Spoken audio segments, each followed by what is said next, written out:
Precinct 1 Commissioners. Bobby, you start here. Yeah. Just like this.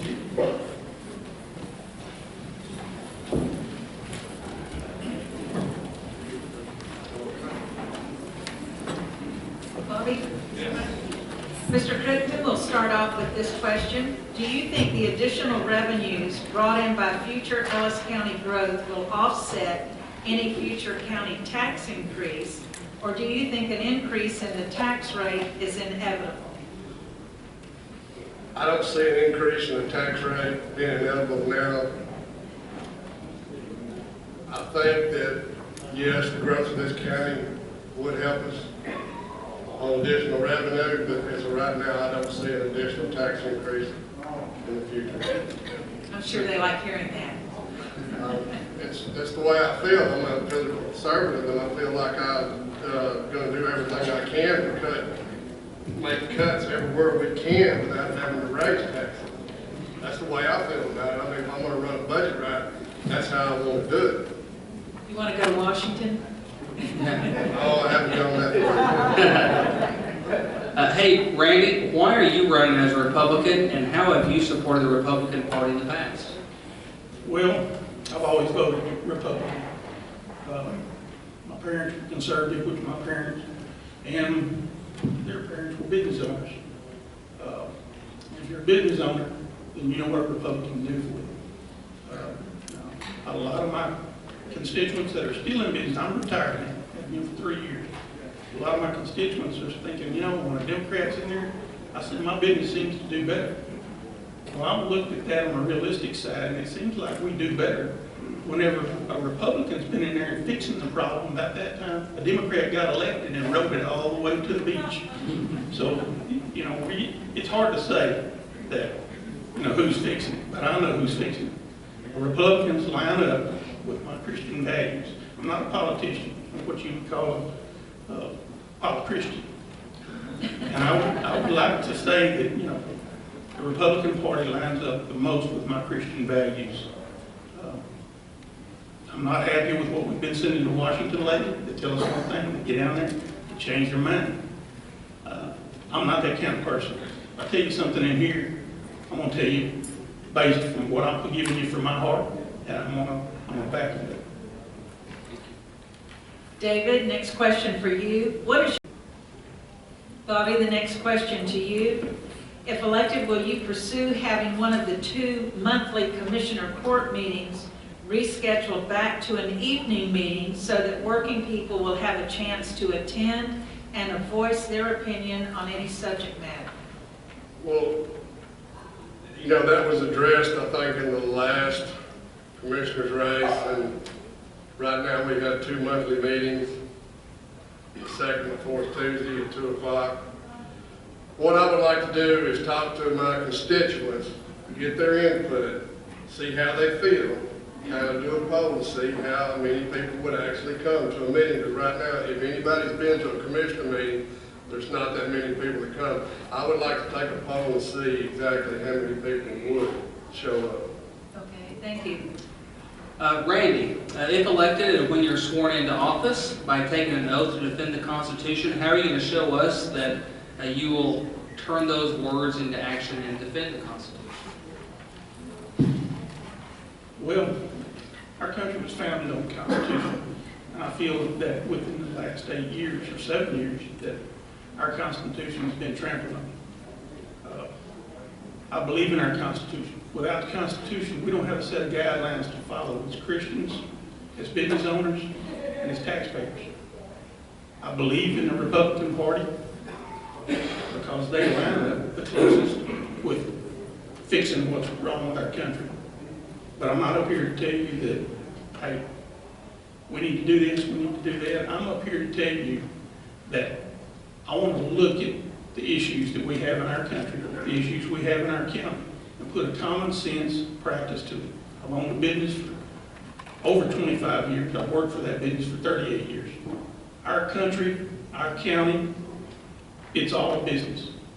The business that, as far as at the political level, is owned by the taxpayers. And we need to treat that as a business, running it as efficiently as possible. And when somebody goes awry and can't pay themselves out of a problem, taxpayers don't need to bail that out. Our taxpayers need to use their dollars to fix our infrastructure, to widen our roads, to take care of the problems in our county, not send it to Washington to bail out big banks. Thank you, David. Bobby, a very simple question, but what people want to hear. Why are you running as a Republican, and how have you supported the Republican Party in the past? Well, I'm running as a Republican because I've been a Republican all my life, raised by Republican parents, very conservative, voted Republican all my life. Feel very strong about it. I haven't been to any state conventions or anything. I haven't, I just really got involved in the Republican Party, going to the meetings here recently, and that's been very good. I've had a very good learning experience with that, and I feel like that I have been a great supporter of the Republican Party because I won't be able to do anything but a Republican. Very good. Randy, what is your stance on eminent domain? Also, what is your stance on the proposed high-speed rail throughout the county? Well, I can speak about this from experience. I'm a Republican. I believe your land belongs to you. I believe that your money belongs to you. At the same time, we have problems within our county with budgets, taxes. They're going to go up eventually. They have ever since I've lived on this earth. Taxes have went up. Now, yes, we combat everything we can to keep those taxes from going up. High-speed rail, to me, they don't disclose enough information to us for us to make an educated decision. If I had to make a decision today, no high-speed rail in my county. Now, as far as why I think that way, I got caught up in the super collider when it came in here. I lost my house for about 7 years. I felt like it didn't belong to me. They gave me $3,500 to go under my property. Didn't go do a surface easement, just a subsurface easement, which I thought that was wrong. I hired a lawyer and I sued. Well, they took the eminent domain anyway. But in the end, after all said and done, I went to refinance my house, and I found out that that house was not refinanceable with a subsurface easement 200 feet beneath the property, which they couldn't access from the surface. But Freddie Mac and Fannie Mae have regulations that state if you have an easement that encroaches within 10 feet of your house, that house is non-lendable. They didn't disclose that to us. Well, after that the lid was kicked off that wasp nest. 30 seconds. The next thing that happened, the super collider started going away because of budgeting problems. I believe that's probably a lot of what will happen. They never offer you what your land's really worth. Do you want somebody to tell you what your house is worth and you sell it to them? Or do you want to set that price yourself with accurate appraisals? Thank you, sir. Bobby, if elected and when you are sworn into office by taking an oath to defend the Constitution, how will you then display your actions to do so? Is meaning how I would do my job. I think this is sort of a wide open question for you to talk about how you will defend the Constitution and... Well, when I take the oath of office, I will defend the Constitution and do what I'm required to do. And I will do that openly and with transparency, and willing to be open to any, looking over my budgets or asking me questions about what I'm doing, why I'm doing this, why am I repairing this road. I mean, I'm going to be fully open to the public to answer any questions at any time, because I know a lot of people. I have lived in this county all my life. And that part of that county that I'm running for the county commissioner in, I know the county very well and the people. And again, I will be fully open to answer any questions at all times. And before I do any job, I want to go to those people and let them know why we're tearing the road up, okay? I want to be available to listen to those people, because nobody wants the road torn up, they want it fixed.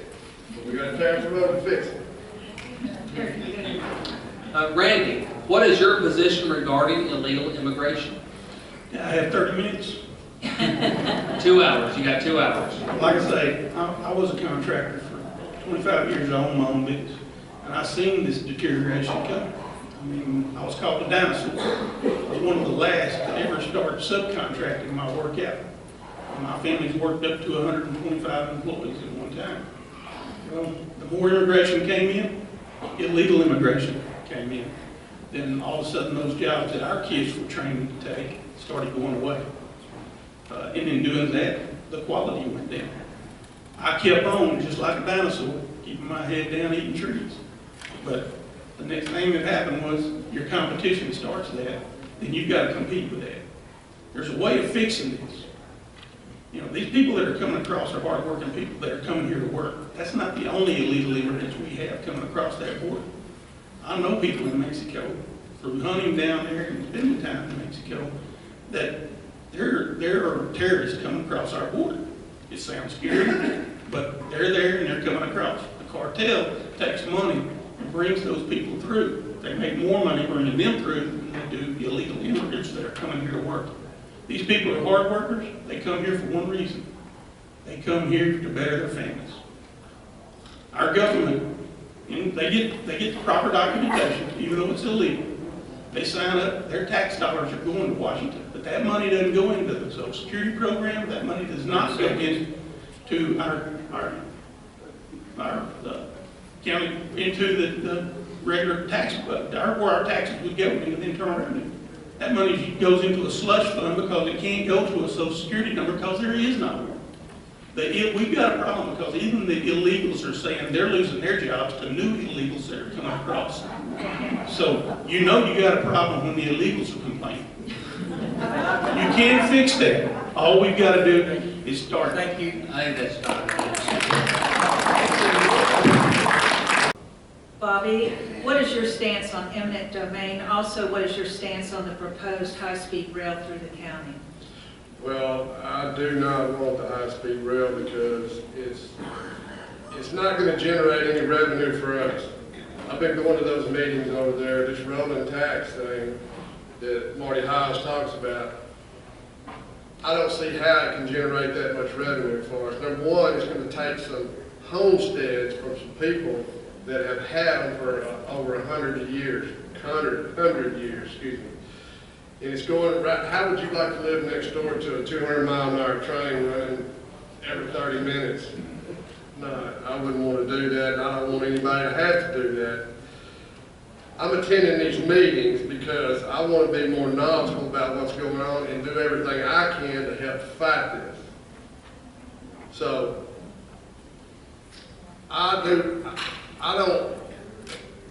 the eminent domain part of it, I don't think it's right in cases like this. I feel like if it's a necessity, yes, but I don't feel like this is a necessity because they haven't even given us a ridership yet. We don't even know how many riders are going to ride this train. They're not disclosing enough stuff to tell us about this train. I don't want it, and everybody I've talked to doesn't want it either. Thank you, sir. Thank you.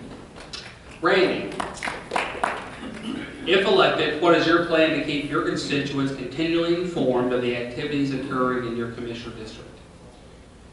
Well, if you're doing your job, people are going to notice it. Just like if you're not doing your job, people notice it. When I knock doors continually, you'd think people don't know anything about what a county commissioner does. I want my road fixed. I want my pothole fixed. That's what you hear from nearly every person that you go to. Anything else that's brought up, I normally bring it up. You know, do you know what else a county commissioner does?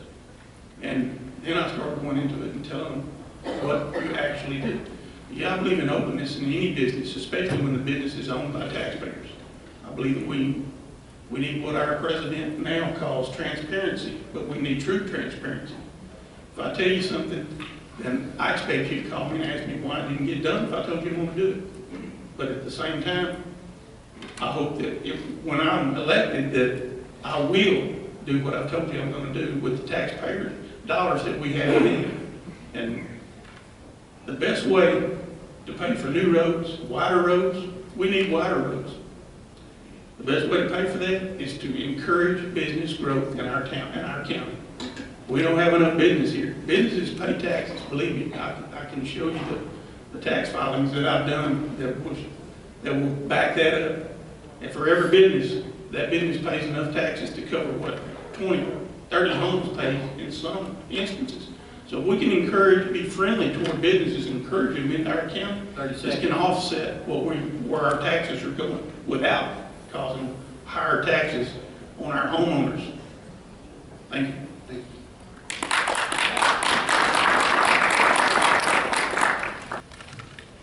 Bobby, what is your position regarding illegal immigration? We definitely need to fix it because it's definitely broken, okay? You know, we're bringing all these refugees over here, we're putting them ahead of the game, and I don't see that as being fair. I think everybody needs to come over here and go through a process the right way.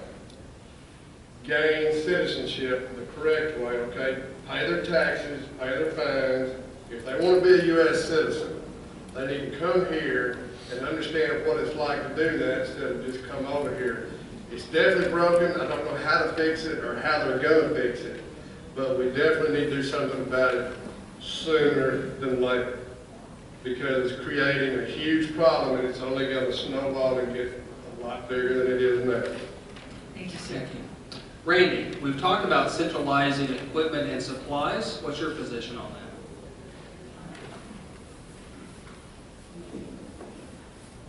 Well, it sounds good, but from a business aspect, we each have equipment in each of our county boards. When you're running in the summertime, from what I understand from speaking to workers and speaking to past commissioners, that when you're operating in the summertime, we don't have the money to own 2 pieces of machinery that'll go out there and etch and relay a road. And you're using yours. Each precinct is using theirs at the same time. Now, yeah, in the wintertime when you're not as busy, we do share. County commissioners share. I've seen great odds that belong to precinct 1 over to precinct 3 on loan because they had a tornado. They needed help. Yeah, I believe in sharing, but at the same time, I've got to take care of my county precinct. And if I only have 1 machine, and they have 1 machine, and each precinct has 1 machine, mine breaks down. How am I going to borrow for the Prairies or whoever else to come over and fix mine? Yeah, I believe in sharing. If I have time left, I would like to explain how I would fix immigration. You want to finish your closing? You'll get a chance to answer that question. Okay. Well, as far as sharing equipment, if it works out and it doesn't affect my precinct, sure, I'll share my equipment with any other precinct. Very good. Bobby, if elected, what is your plan to keep your constituents continually informed of the activities in your commissioner district?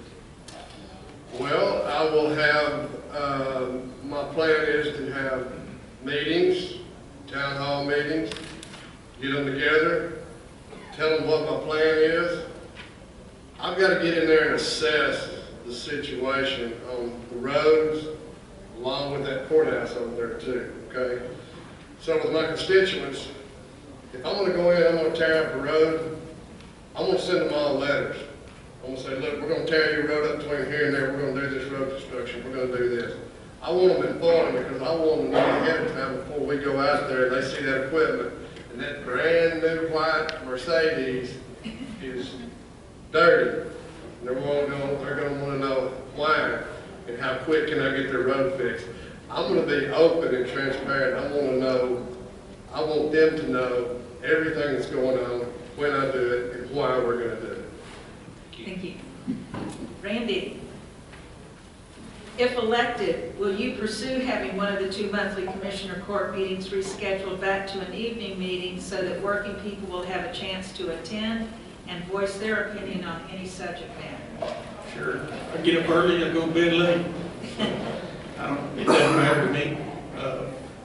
One thing I would say, I believe in when people can meet, I'm open to meeting with them.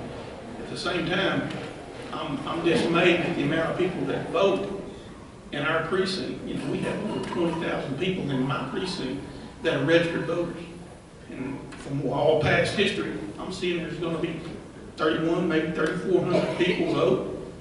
At the same time, I'd like to see more people over at that courthouse expressing their opinion. I'm sure there's some kind of county record statement that when we did meet at night over there, how many people were showing up then? How many people are showing up now? I encourage anybody that's a taxpayer in their community to be active in knowing where your taxes go. And the only way you can do that is to show up for meetings like that or voice your opinion and hope that somebody with common sense and a conservative attitude will listen to you. Thank you.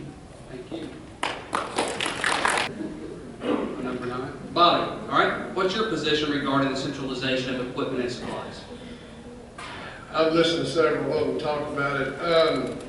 That would be something that I would have to sit down and map out and get a budget and lay it out and see what would be the best way to do that, because it only makes sense if it's saving you money, then you need to do that. But I would have to make sure that that would be the correct thing for us to do, because, you know, there is equipment that does have to be used. And anybody that's been in the construction business knows that when you need it, you need it, okay? So that would be something that I would have to sit down and take a serious look at before I can tell you exactly how I do feel on that, because that's just not something you can just say, yeah, we can do it. We got to look at it and go talk to some other counties and find out and get their opinions on it, on how it actually works for them. Randy, do you think additional revenues brought in by future Ellis County growth will offset any future county tax increase, or do you think an increase in the tax rate is inevitable to sustain your budget? Like I said, the way to keep taxes down is to run your department efficiently. If there's waste there, if I'm elected, that waste will stop. I ran a business that was very successful for years, and I didn't do that by being wasteful with the funds that we had at hand. I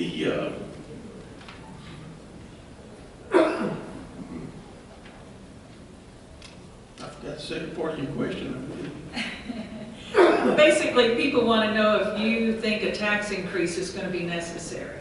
Like I say, a tax increase is not always necessary. If we can grow our business base in our county, and that you don't impose more restrictions on businesses to get them to come to your county. You put things out there to entice them to want to do business in your county. If you do that, that business growth will take care of our taxes. But if not, then the only thing you can do to keep taxes down is do as good a job as you can and get the most out of your employees that you can get. Thank you. This will be the last question, and then we'll do a 1-minute closing statement. Again, I'd like to thank everybody for showing up tonight. It encourages me to see that people are concerned about what's happening in our county. I would encourage you to tell your friends to vote, whether they vote for me or they vote for anybody else. I'd rather have their vote, but vote. That way our country can be taken back. We have a small percentage out there that are deciding what our country lives by, how our Constitution is changed. And that's not the majority of our nation don't believe that way. I know, because I worked a bunch of them. I've talked to them. I've worked for a lot of people in the process of my career. We don't think that way as the American public. And the way to change it is we've got to elect faith-based, conservative people that will go and stand by the principles that they tell you they're voted in by. And as far as fixing the immigration problem, we don't have to implement anything to fix the immigration problem. We got laws on the books right now that if we enforce them, it will take care of the immigration problem. We need to find and arrest business owners that are hiring illegals. The illegals will go home on their own.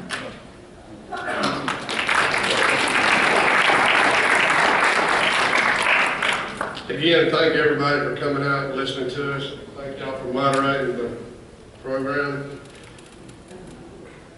I'm one of y'all here in the county, is, you know, just like the rest of these guys, but I want this job. I want to work for the people of this county, okay? It's not about the paycheck. It's about doing what's right. It's about me getting out and talking to the people, letting you know what's going on. with the road and bridges, the courthouse, whatever, feel free to call me. I'm available. I will not hide from you. And I feel like I am the best candidate to do this job because I'm budget minded. I've been in the construction business. And I will talk to you. I will not hide from you. Again, thank y'all. Thank y'all for coming out.